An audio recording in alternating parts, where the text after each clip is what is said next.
संजय जी, आपने एक बात कही हो कांग्रेस के संदर्भ में, अब एक-एक करके बस मैं इश्यूज़ आपसे डिस्कस करूँगी। सबसे पहले कि जो आपने कहा कि कांग्रेस का वोट शेयर बढ़ता हुआ नज़र आ रहा है और उस सेंस में कांग्रेस की सुनामी नज़र आ रही है। तो अगर कांग्रेस का वोट शेयर बढ़ रहा है और अब हम वाक़ई में कह रहे हैं कि कांग्रेस की एक तरीके से सुनामी है, तो फिर किसके वोट बैंक में गिरावट आएगी? वो तो ऑब्वियस है कि शायद केसीआर जो बीआरएस के जो वोट्स हैं, उनमें सेंध लगाएगी कांग्रेस या फिर कोई और भी चीज़ आपको होती हुई नज़र आ रही है? नहीं, एक तो स्पष्ट है, बीआरएस का वोट शेयर तो नीचे जाएगा ही जाएगा, क्योंकि हुँ, अगर आप पिछले चुनाव में देखें तो बीआरएस को तकरीबन 44% 45% वोट थे, हुँ, वहां से वो नीचे जाएगी और उनका वोट सबसे ज्यादा ड्रास्टिक बीआरएस का वोट नीचे जा रहा है और वो लगभग ये सारा वोट कांग्रेस के खाते में जा रहा है, जिस हुँ, वजह से कांग्रेस का वोट बढ़ता हुआ दिखाई पड़ रहा है। कुछ अन्य छोटी-मोटी पार्टियां होंगी, एआईएमआईएम जो सिर्फ 9 सीटों पे चुनाव लड़ रही है, वो अपना वोट बरकरार रखेंगी।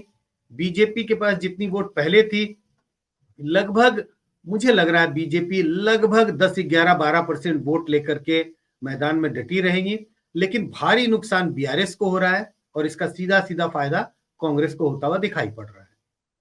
लेकिन बीआरएस का वोट अगर इस तरीके से गिर रहा है, तो फिर जो एक निष्कर्ष निकलता है कि केसीआर से हम ये कहेंगे कि लोगों को थकान महसूस हो रही है। सत्ता विरोधी एक लहर है, उसकी वजह से शायद लोग चाहते हैं कि बदलाव हो या फिर वाक़ई में एक बहुत ही ऑब्वियस गुस्सा है लोगों में केसीआर को लेकर क्योंकि जो एलिगेशंस लग रहे थे उनके खिलाफ भ्रष्टाचार के, फिर उसके बाद ये कहा जा रहा था कि परिवारवाद का भी उन पर आरोप लगा है। तो क्या ये सारे फैक्टर्स हैं जो चीज़ों को इस बार केसीआर के खिलाफ कर रहे हैं?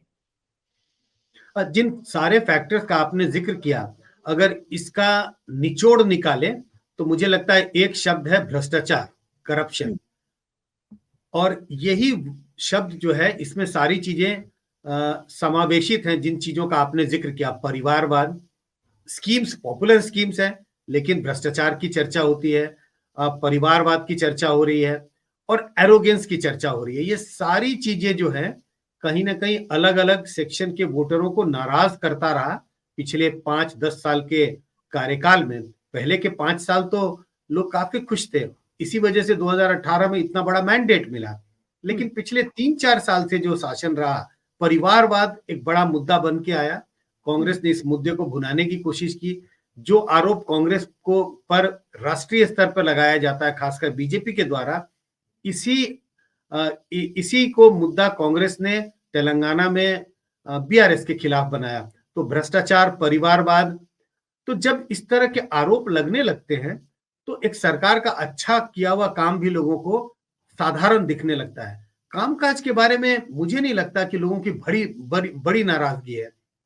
कामकाज के बारे में, कुछ चीजों के बारे में, खासकर बिजली, ड्रिंकिंग वाटर, इन सब चीजों के बारे में लोग कहते हैं कि हाँ, काम बेहतर हुआ है। लेकिन एक तरफ काम बेहतर होना, लेकिन साथ-साथ परिवारवाद और भ्रष्टाचार के आरोप, तो दोनों की जब तुलना लोग करते हैं तो उन्हें लगता है कि नहीं, अब बस बहुत हुआ, शायद बदलाव का समय है।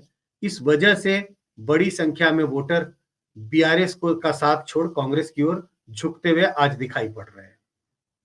लेकिन संजय जी दोनों तरफ से चाहे वो बीआरएस हो या फिर कांग्रेस हो रेवंत रेड्डी और केटीआर ने इनफैक्ट कहा है कि एक साइलेंट वेव है। दोनों तरफ से ये कहा जा रहा है कि ये साइलेंट वेव है।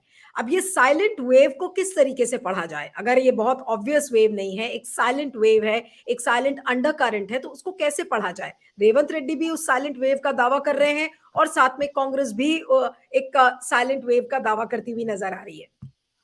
देखिए, अगर रेवंत रेड्डी कह रहे हैं साइलेंट वेव है, तो मैं उनकी बात से एग्री नहीं करता, क्योंकि वो साइलेंट नहीं है, वो तो कांग्रेस के लिए एक उफान सा दिखाई पड़ता है।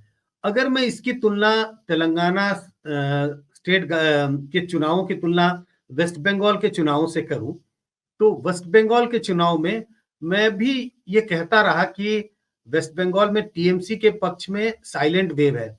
कई बार ऐसा देखने को मिलता है कि जब एक उफान सा होता है और लगता है कि बदलाव की जरूरत है और तमाम मुखर लोग ये कहने ये कहने लगते हैं कि नहीं, अब बस बहुत हुआ, राज्य की सरकार को बदलनी चाहिए, तो उसको कहते हैं एक सोशल डिजायरेबिलिटी बायस। और ऐसी स्थिति में एक आम वोटर जो पार्टी के पक्ष में वोट देना चाहता है, रूलिंग पार्टी के पक्ष में, उसे भी ये खुल के कहने में संकोच होती है कि भाई हम रूलिंग पार्टी को वोट देंगे।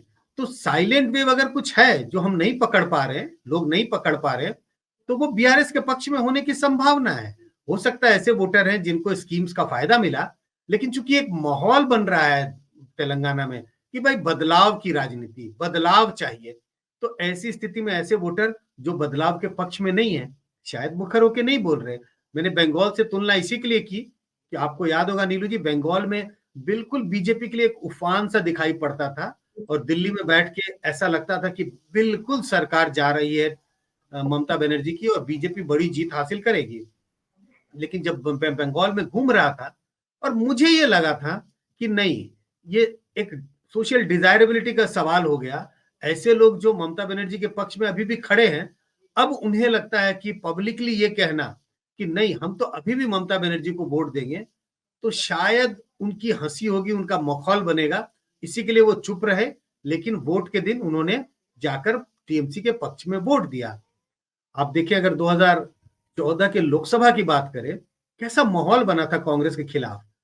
कांग्रेस को फिर भी 20% वोट आए, लेकिन अगर उस वक्त सड़क पे किसी से पूछे तो किसी के लिए उस कांग्रेस के कोर सपोर्टर के लिए भी कहना थोड़ा मतलब उसके लिए दुविधा हो गई थी कि नहीं मैं तो कांग्रेस को वोट दूंगा। इसकी संभावना अभी भी बनी हुई है तेलंगाना में। हो सकता है ऐसी संभावना हो कि एक मुखर वोटर तो बार बार कह रहा है कि हम कांग्रेस को वोट दे रहे हैं, बदलाव चाहिए। साइलेंट वोटर हो सकता है तेलंगाना के में बीआरएस के पक्ष में हो। मुझे लगता है कुछ 2-3 दिनों का और इंतजार है, सब बातों का खुलासा हो जाएगा 3 दिसंबर को।